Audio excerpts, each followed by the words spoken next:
You want discipline, but you still negotiate with your feelings. Here is the truth. Your emotions are not commands.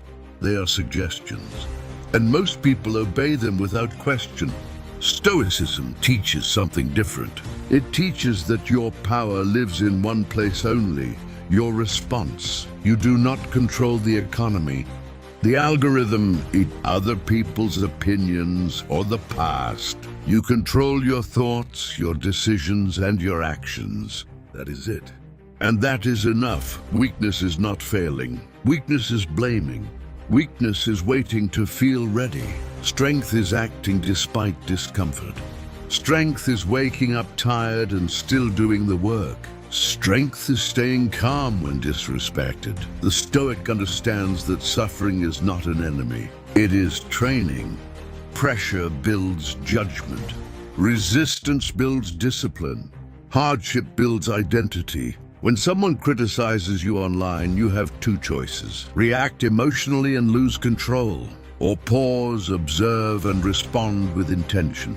When you feel lazy, you can scroll, or you can execute. When fear shows up before a big move, you can retreat, or you can lean forward.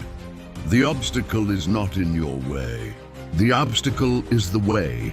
Every morning, remind yourself, some people will be rude, events will go wrong, plans will change. None of that has power over your character unless you surrender it. Your mind must become stronger than your environment. Your standards must become stronger than your mood.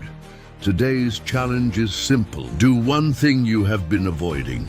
Do it without complaining. Do it without announcing it. Just execute. Train your mind to move on command, not on emotion.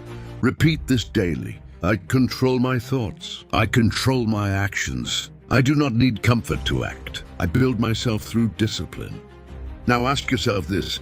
If you fully accepted responsibility for your life starting today, what would you stop doing immediately? And what would you begin?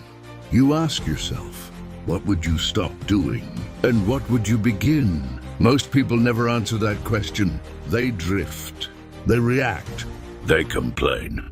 But the Stoics didn't drift. They chose discipline over comfort, clarity over chaos, responsibility over excuses. And that is where your power begins. You cannot control the world. You cannot control other people. You cannot control the past. But you can control your response. And your response is everything. Every morning you wake up, you are given a choice. Will you be ruled by emotion or guided by reason? Will you scroll or will you build? Will you blame or will you improve? The difference between who you are and who you could become is in that decision. Imagine this. You wake up tomorrow, no fear, no hesitation. No need for approval. You act based on principle, not impulse. You speak with intention, not anger. You move with purpose, not distraction. That version of you already exists.